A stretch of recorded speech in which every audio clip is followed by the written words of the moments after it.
Hello guys, welcome to this video, welcome on my channel. Um, I will say that in advance already, this is the second take. On the first take I have my lamp kind of propped up so you guys can see better. I don't know what I did there, what I thought. It crashed down on me probably like 10 minutes or even more into the video. Yeah, other than that, welcome. I'm going to show you the Losi Mini-B Pro Roller today. I got inspired getting into the hobby by Ryan Harris, for example, and other, obviously, 100 times better people. Not even better people, but like better RC people. I'd say I'm a good person.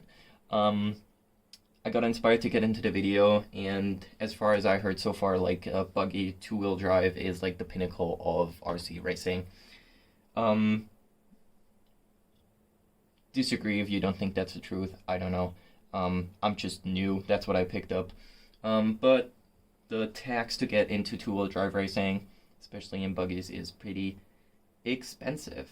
So what I did is I looked at alternatives, or I was presented with alternatives to get the feel of what two-wheel drive racing is like. And people were talking a lot about the Losi Mini-B. So I ordered one. Took ages to get here. Not really ages, but it's like the holiday season, so everything takes a while to get shipped and processed and other than that. So this is why you only see a motor in here as of yet, because none of the other stuff has been shipped yet, or at least has not reached me. I'm still waiting on everything else, the servo, the batteries. I have an ESC laying around here that goes with the motor, but I don't know how the spacing works out yet, so I gotta figure that out. So all I want to do in this video is just present the Losi Mini-B to you guys. Maybe there are some other newbies out there like myself that are thinking about getting into the hobby or getting the Losi Mini-B or the Pro Roller or whatever it is. Why did I decide on the Pro Roller? I knew that I don't want to run brushed because I've been in the RC hobby before, just bashing, but I kind of got a feel for speed and like I know how to use a car, essentially, is what I'm trying to say. So I knew that I would be going brushless, and if you go brushless, I mean, the price difference is not crazy because the Pro Roller obviously is cheaper, and if you already have a radio at home and you have a receiver at home, and yeah, like the price difference it wasn't worth it to me to get the ready to race and then use my radio and use a different motor and a different ESC. The only thing that I would have kept is probably the servo. A battery is optional, or you gotta buy with the ready to race as well, as far as I'm concerned, so you don't save any money on this one. So I ordered the Pro Roller from A Main Hobby, I think is what the website called. It's from America. I'm not from America. I don't know if you can hear or not. I'm in the EU, and the price difference, honestly, all these RC things are just a bit cheaper in the US than over here. You gotta import it, and you gotta look at certain laws on what you can get and how much tax you gotta pay in addition. This one turned out to have, I didn't have to pay any extra money to get it here, just the normal 20% of tax that we gotta pay. That may be something for a different video, if there will ever be a different video. So I got this one quite cheaply. It was on sale for, I don't remember. It was on sale, and I imported it, so it was fairly cheap comparatively to the ready to race. Financially, it doesn't really make a difference, and you get all the hop-ups, or some of the hop-ups already pre-installed, which is nice, especially for a noob like me who doesn't know to do anything, right? I think for me it's enough to install the stuff that I will be getting. I think that's already stretching it. So what are we going to do? I think I'm gonna take the car out, or the chassis out of the picture for now, and we're gonna talk about the stuff that came with it, just to give you guys an idea what you can expect.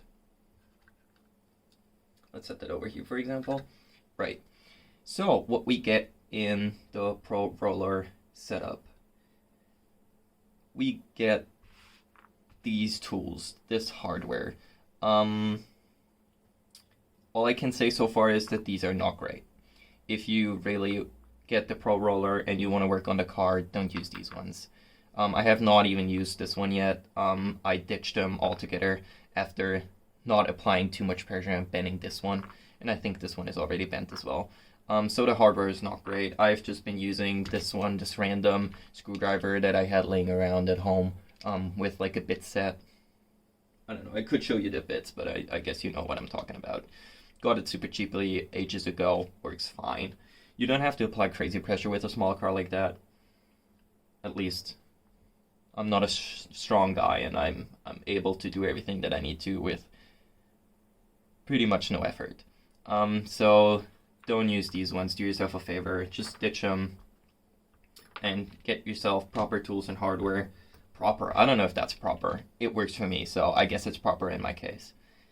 What else do we have? We have a zip tie. I'm not really sure right now what the zip tie is for. I guess it's to tidy up cables or something like that, so I'll be using that later on, I guess. So I have not used that one. What else do we get? Let's get that out of the picture and look in this one. So I'm not 100% sure what all of this is yet. I know some of it, so this is like for the servo installation that I know. And this is the servo horn. So in the Pro Roller, you don't get the servo saver. I think. I mean, it's not here, so I guess you don't get it. This is an aluminum servo horn, which apparently gives you more precise steering. But if you crash, it's gonna hit your servo. So, I don't know, don't crash, I guess, or don't crash as hard, or else you will ruin your servo. The Ready to Race comes with the servo saver. That has, as far as I have seen online now, given a lot of people issues. I think maybe that's why that zip tie is here. I've seen people zip tying around the servo saver to give it a more precise steering. I don't even know if the servo horn is even going to fit on my servo. I don't know what to do if it doesn't. I don't know if my servo comes with an extra servo horn, so it's an adventure, guys. I just don't know a lot about the hobby, but I'm eager to get into it because I think it's fucking cool.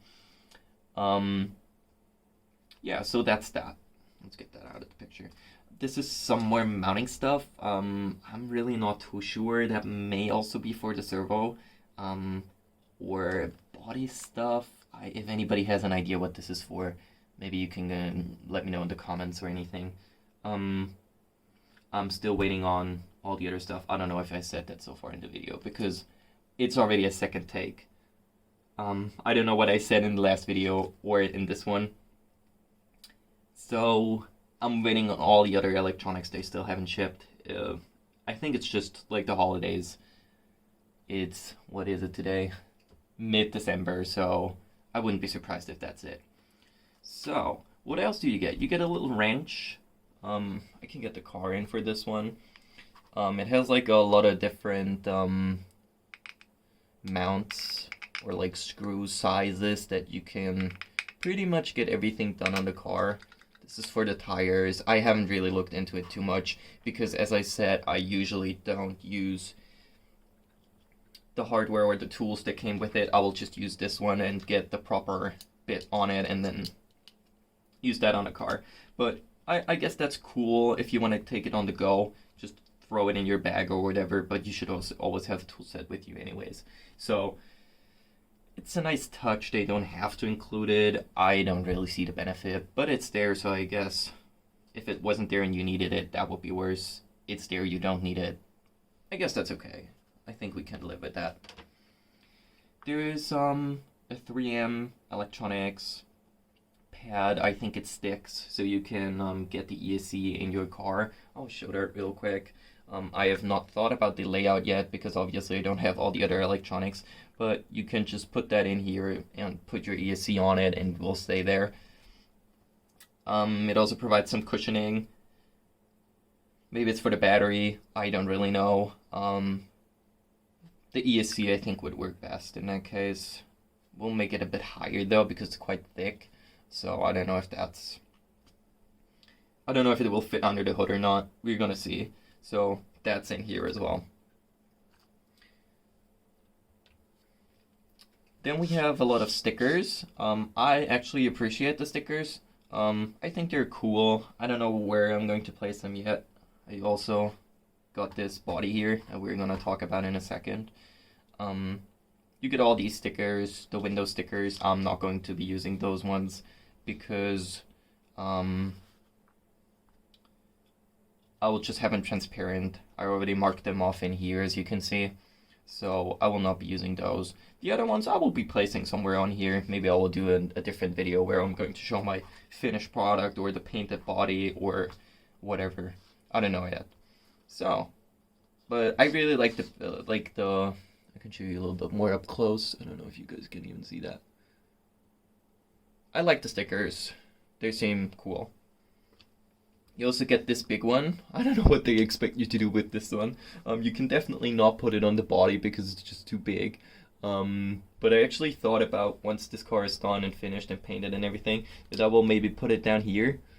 I don't know if that will look good or not. Just something that I thought about. I've seen another dude on YouTube, I don't know his name, I've left a comment in one of his videos, on a different YouTube account though. He put it on his spoiler. So he placed it somewhat like this. It kind of looked cool, not gonna lie. I just don't want it peeling off, so I think this is not a good spot to prevent it from peeling off. But props to you, it looks cool. Probably not gonna do it this way. So, this is stickers. Another thing that was in here that I've missed to tell you is like a splinter for your body, like a body pin. I guess you guys know what to do with this one. There's also another one in here. I don't know if it's spare if you lose one. If it's spare, thank you, Losi, because these ones are usually the things you lose most. What I will be doing though is what I've seen many other people do also in 1/10 scale, is get some Velcro on the sides here and the other part in here, so you don't really necessarily have to use the pins. You can just stick it on and it will Velcro on there, and I think it's way less of a pain in the butt. Okay, so let's talk about the body now. We'll talk about the car later on. So what I did in the body, this is the only thing that I gotta complain about as of now. It's the only thing that really has annoyed me. Well, really annoyed. Took a few minutes to fix it, but I'm just gonna tell you because it's a review, an unboxing, whatever. I'm just gonna give you my experience. Maybe it helps somebody. So, you might be asking yourself, why did you tape off the outside of the car body? And yeah, that's a pretty good question, because usually bodies come with an outside protective film. It even says on here, what does it say? Remove protective film before applying stickers. Fair. Yes, the only thing, Losi, that I gotta say is it would be nice if the protective film on there is even intact. Because all of that protective film doesn't really get you anything if it's not intact.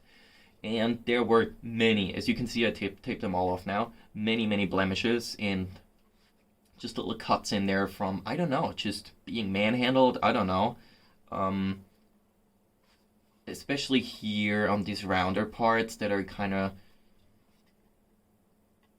extruding. There's even one here that I probably could, I don't know if you guys can see that. It's very little, but a few blemishes all over that the film is usually there to prevent from overspray, which if there's a hole in it doesn't really make any sense. So I tape them off when I'm going to spray paint it so I don't get overspray issues. Other than that, those stickers are pretty nice for your windows. I really appreciate that they're in there, because I hate having to put like these black stickers on it. I don't know, I just don't really like the look of it. I appreciate if it's see-through, just like in a normal car. Nobody here in the EU is even allowed to have tinted windows like that, so I don't know what it's like in the US. Maybe people are driving around with these, but that's definitely, for my taste, way too dark. So I'm not be putting these on. I will just use these and peel them off and have see-through windows. Other than that, the body is surprisingly small. I don't know what I did expect from a 1/16 scale buggy. So let's get over to the chassis now. This is the chassis. It's 1/16 scale, as you probably already know. It's insanely small. When the mail carrier rang the bell and I went out to get the package, I was surprised. I didn't know if it even wasn't my package because I was expecting something more just something bigger. Um, I do have some RC cards around here. One is a 10th scale and one is 1/8 scale. So I'm used to a bit bigger stuff. Um, I don't know what I was thinking when I was getting it. It's 1/16 scale, so of course it's pretty fucking small, but it's just smaller than I expected. Um, I think it's super fucking cool though. I really like the body, the chassis, not only the body, the chassis as well. I think it's amazing quality for what it is. It's also quite affordable. It's small, but yeah, you get something for your money. I'm surprised. I really like the shocks. Those are like the Pro Roller specials, or like the extra ones that you gotta pay extra for. They are amazing. I'm really surprised on how um this system already like works out of the box. It's really amazing. I really appreciate it. It's very nice. So what do you get? I don't know what these guys in here are called. These are already aluminum from factory. If you get the Pro Roller. Honestly, other than that, I don't really know what's special about the Pro Roller. Yeah, all of this comes already pre-installed, which is nice for a newbie like me. You don't have to fiddle around with it. So that's nice. The motor we're not going to talk about today. Maybe I will do another video talking about it. I don't know yet. I don't even know if this one will go on YouTube or if it will just delete it at some point. Yeah, what else can I say? The tires are really nice. Everything seems very high quality, so I'm usually a guy who doesn't really like to pay money for stuff, but if there's quality behind it, I'm okay with it. So this one actually surprised me in quality. I've never had an RC car this nice. It really seems like it's just a scaled down 1/10 scale buggy, quality-wise at least. It's pretty cool. Once you get all the electronics on here, it gets a bit more expensive, but still not quite near a real 10 scale racing buggy from Losi, for example. I don't know, they started like in Europe at like 450 for the chassis. I don't even know if there are tires included, so like 450 for just the chassis. That's yeah, especially for someone who doesn't really know if he wants to continue this hobby on the scale of needing a pro buggy in 1/10 scale. It's very steep to get into. The used market isn't great. There's not a lot out there. If you find anything out there used, it's either in bad condition or already like 6, 7, 8 years old. I guess people are just racing them long, which is probably a good sign, meaning they're good quality and all. So the only thing that I've noticed so far, other than the body protective film not being intact all the way, which is kind of a pain in the ass, and if you don't notice it, you will end up in having an unsatisfying paint job, which I don't want. I want a nice one, so I taped it up, obviously. What you have here is the Pro Roller, and the only thing that I've noticed so far that I really don't like, or I don't know if it's broken or not, I'm new to this, is the differential. I have a 1/8 scale buggy, and it's for the dirt. It's more dirt oriented, and the differential is way smoother. I don't know if that's because it's older and used more, or if this one is just weird, because maybe this one is oriented more at like carpet and like higher speeds, and maybe that's why it behaves that way. But I think it's super weird for somebody who is starting, and maybe you can guys give me some input on if that's an issue on my car alone, or if it usually behaves like that. I haven't found anything online yet. I haven't necessarily looked as much as well, not gonna lie. So usually when you turn your differential, you want the other wheel to turn the opposite side, as far as I know, or at least not go with it in the same direction, because that would be a lock differential. You can see it kind of catches, but depending on how much input you give it, I don't know if you guys can even make that out, but it's like turning in the same direction as I turn the from my point of view right wheel. Yeah, if you go slow, it sometimes goes the opposite way. I don't know if you can, I mean, you can hold it and it does whatever you want, but I don't know, that's kind of weird because I know on my 1/8 scale, you turn here and there's like no rigidity or anything, and it will just turn the other side in the opposite way, and it really flows, right? So I don't know if there's something wrong with my model, if it has something to do with the motor being hooked up, or like the mesh maybe not being right, because that's for a beginner especially pretty hard to understand which mesh, or when your mesh is correct or too tight or too wide. Um, yeah, I don't know if it has anything to do with that, but that's the only thing that I've noticed so far that I'm kind of, I don't know, I don't really know what to think of it. Maybe it's okay that way, maybe it isn't. So maybe somebody watches this video who actually has an idea on why, on what's going on here. I mean, it's working, don't get me wrong, especially if you hold it, but I don't know, I'm just used to something different than that, which kind of surprised me because everything seems very high quality. I'm assuming it should be that way. It's just because something is more oriented to like higher speeds, and my off-road buggy is made for off-road and this one is made for higher grip situations, which would explain that maybe. I don't know so far. I just want to give you guys like a little insight on what the Pro Roller gets you. Let me think if I forgot anything to mention. No, not really. I think that's it. So my overall newbie review for somebody who is new and doesn't know anything. It's pretty nice. You can set pretty much everything that you need. I've already set the toe in a bit, and your camber. You can only set the camber in the back. You don't get to set the toe in the back. As far as I'm concerned, as I said, like I don't know a lot of it. I wouldn't know how to do it. You can do the camber, but no toe in on the back, and you can get camber and toe in the front, or toe out if you guys want to do that. I don't know. I think nobody does it because it doesn't give you an advantage. So, yeah, that's very nice. That's plenty of setup possibilities for somebody who is new that probably is not going to notice the difference anytime soon because he's trying to not crash.